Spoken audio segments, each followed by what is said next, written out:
Salve minha rapaziada, que quem fala é seu co-apresentador Enzo. E hoje estamos em mais um episódio incrível, inigualável e esperado, obviamente, do Pipoca Vegana / Pipoca Instantânea. Ainda estamos passando por problemas técnicos, mas como o cinema não para, graças a Deus também porque a greve acabou, a gente também não pode parar.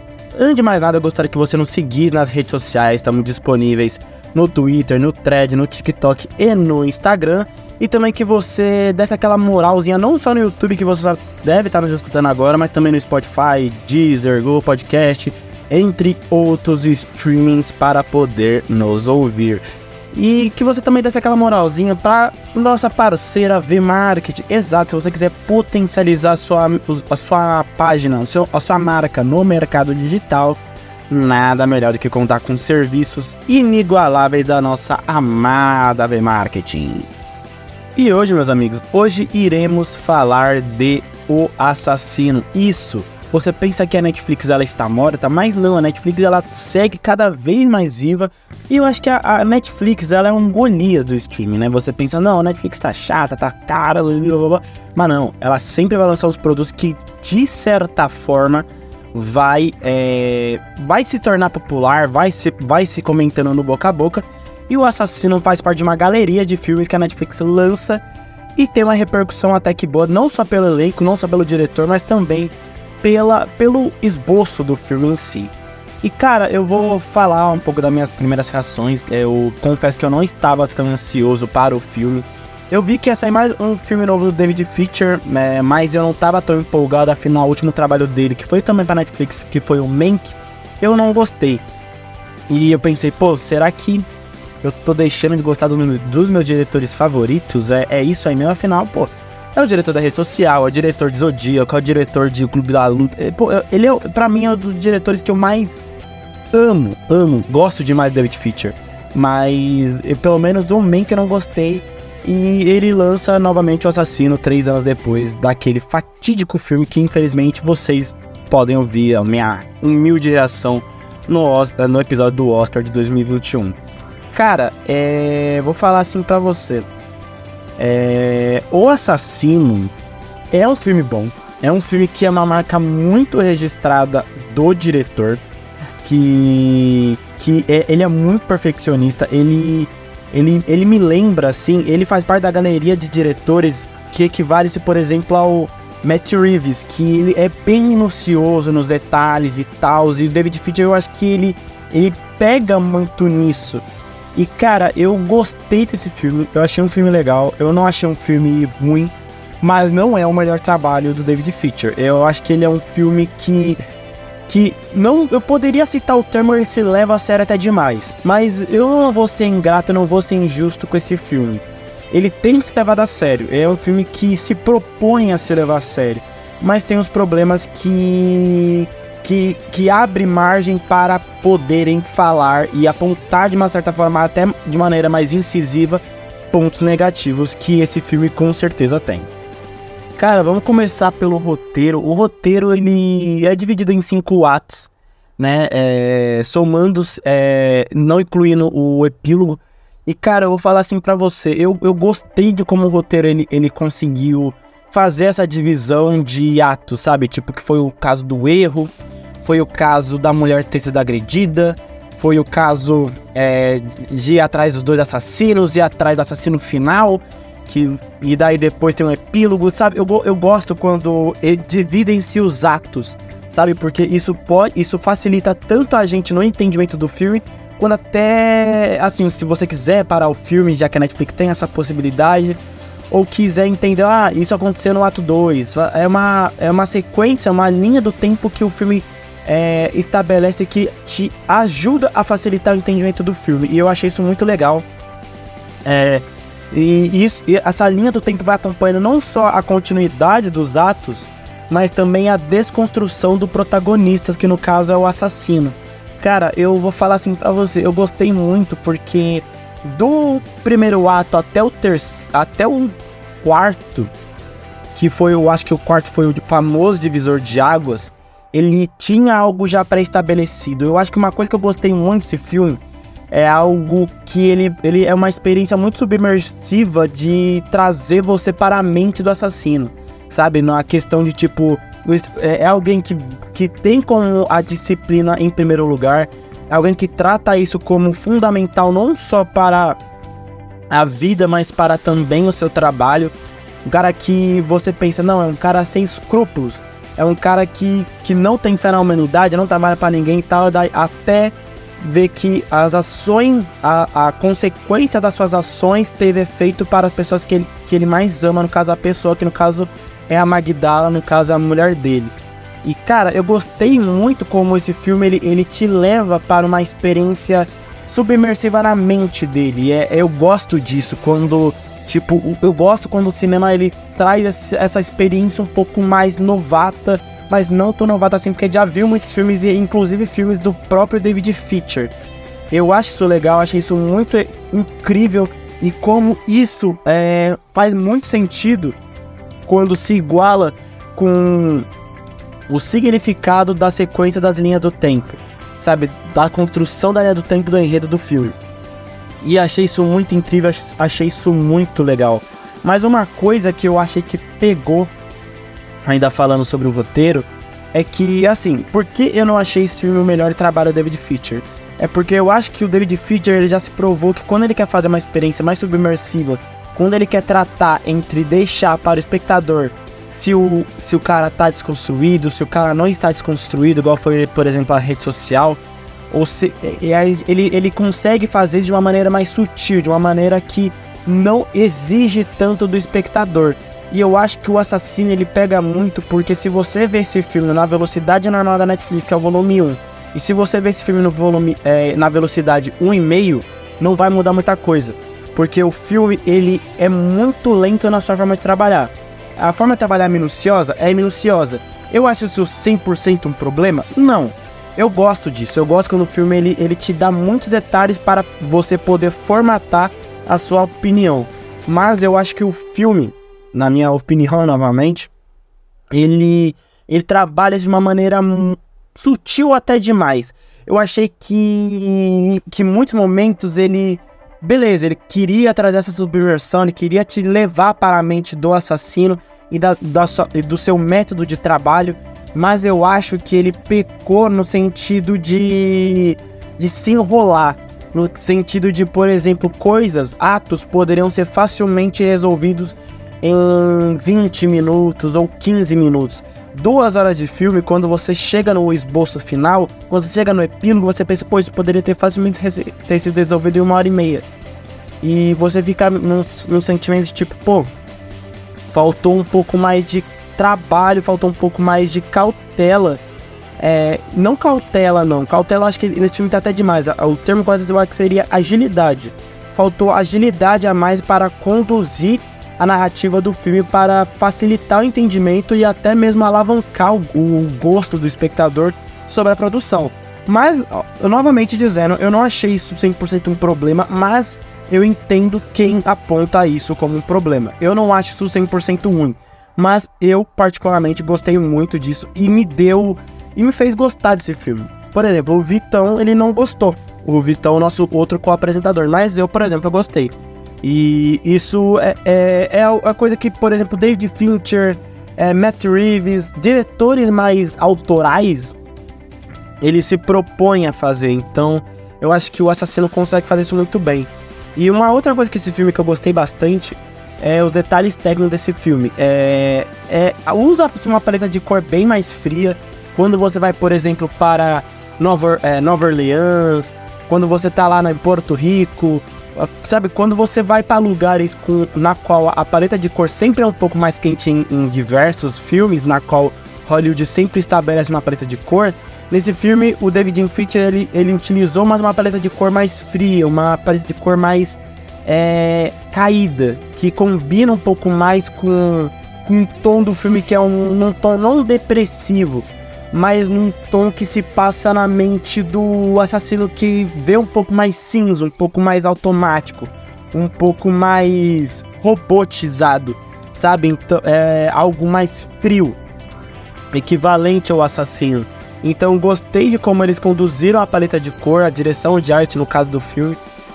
A fotografia também acho que foi muito essencial também.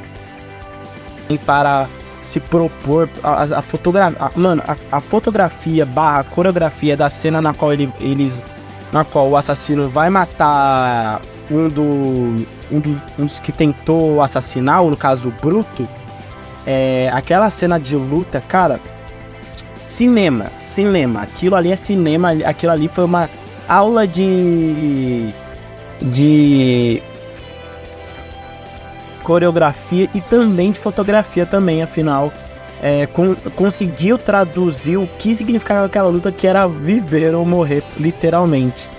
E, cara, uma coisa também, assim, que eu não podia deixar de falar também, tem duas coisas, mas vou falar ainda mais sobre o detalhe técnico desse filme, é a trilha sonora. Como a trilha sonora, ela é uma ferramenta fundamental para a construção desse filme. Pelo menos que a cena tá tocando, depois para, tá tocando e para, sabe, igual condiz com que, por exemplo, o protagonista falou no começo, que a música é uma distração necessária, é um ruído necessário. Então eu achei que a trilha sonora foi um fator muito condizente para a construção de um filme tão muito bem detalhado, mas ao mesmo tempo exagerado em muitas coisas.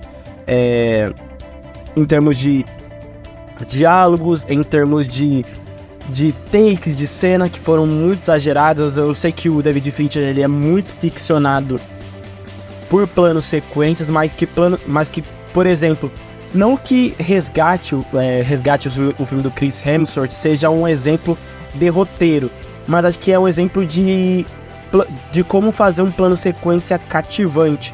E acho que o David Fincher, pelo menos nesse aí, ele conseguiu pesar um pouco mais a mão. E uma outra coisa também, os diálogos desse filme são muito incríveis, igual eu falei.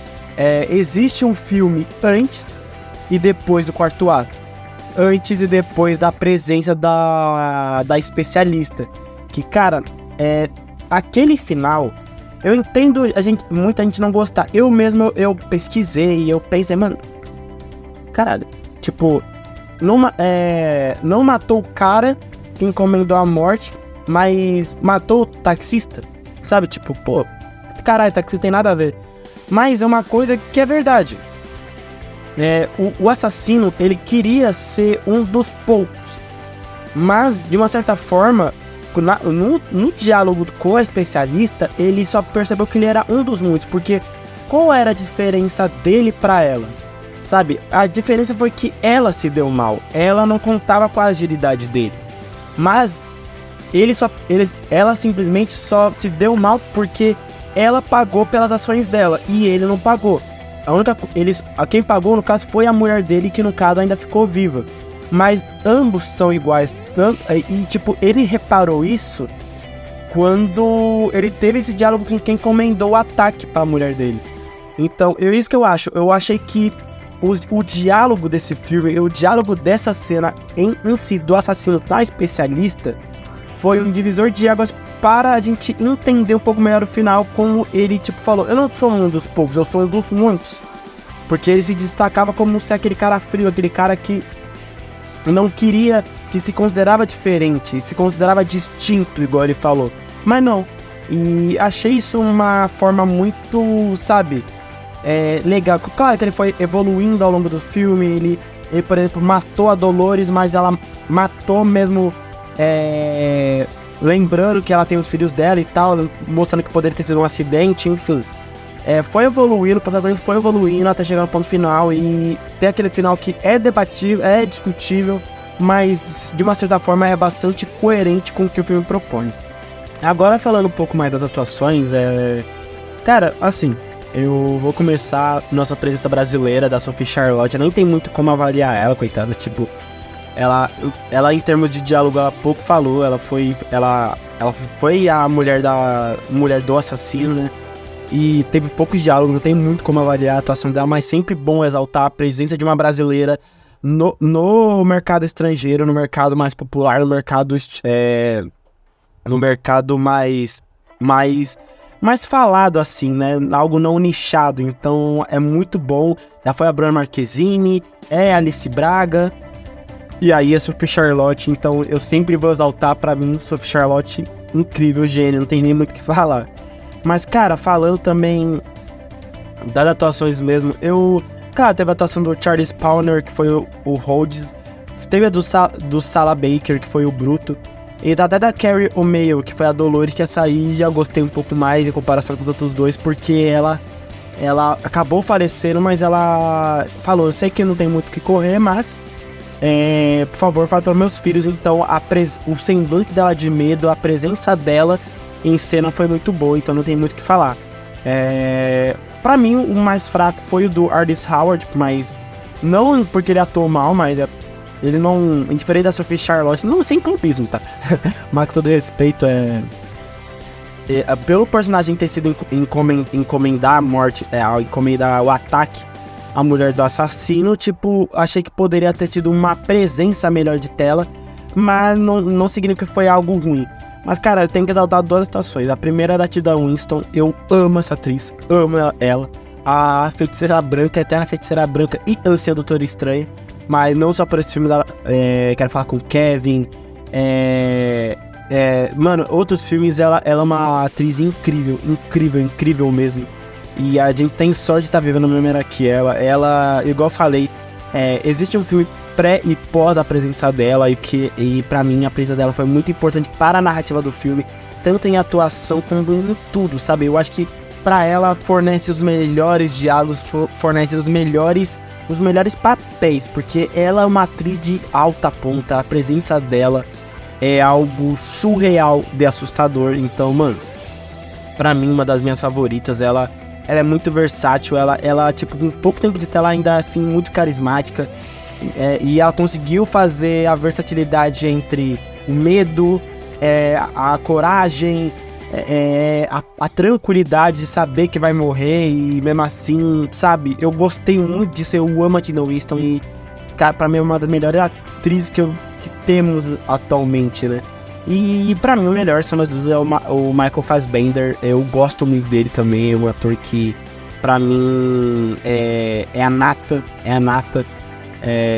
ele atuou em grandes filmes, Prometheus, X-Men, Bastardos Inglórios, Shane, mano, eu gosto muito dele, já foi indicado ao Oscar, também Jobs também, 12 anos de escravidão, sabe, então eu gosto muito dele, ele tava incrível, mano, é incrível como ele assim, é foda porque o Michael Fassbender, ele é carismático, mas ele é um cara meio com carinha de canalha, né, tipo, não que o ator é um canalha, ele dá uma pinta de vilão, né, não tem jeito, pra mim é tipo ele em Alien, ele em Primeira Classe, sabe? Tipo, é sempre aquele cara que sempre vai ter um as na manga, aquele cara que vai te dar uma rasteira, aquele cara frio, aquele cara que não vai ter jeito, aquele cara desprovido de emoção, mas que te dá emoção, sabe? É algo que poucos atores conseguem fazer, o Michael Fassbender, ele consegue fazer muito bem. E a presença dele de tela é muito diferenciada, cara. E pra mim, não teria um outro ator pra fazer o assassino sem ser o Michael Fassbender. Não tem jeito. Então é isso, minha rapaziada. O Assassino é um filme bom. É um filme legal. Mas não é o melhor filme do David Fincher. E abre muita margem para poderem falar críticas negativas sobre esse filme. Mas se você gosta de filme mais detalhista, se você gosta de filmes mais trabalhados, com bastante sutileza, com bastante, que eu falo é bastante, até demais, esse filme é o filme pra você. Não tem atuações ruins, tem diálogos muito bons, coreografias de lutas muito boas, mas eu acho que vai ser um filme esquecível. Eu espero que não, porque é um filme bom.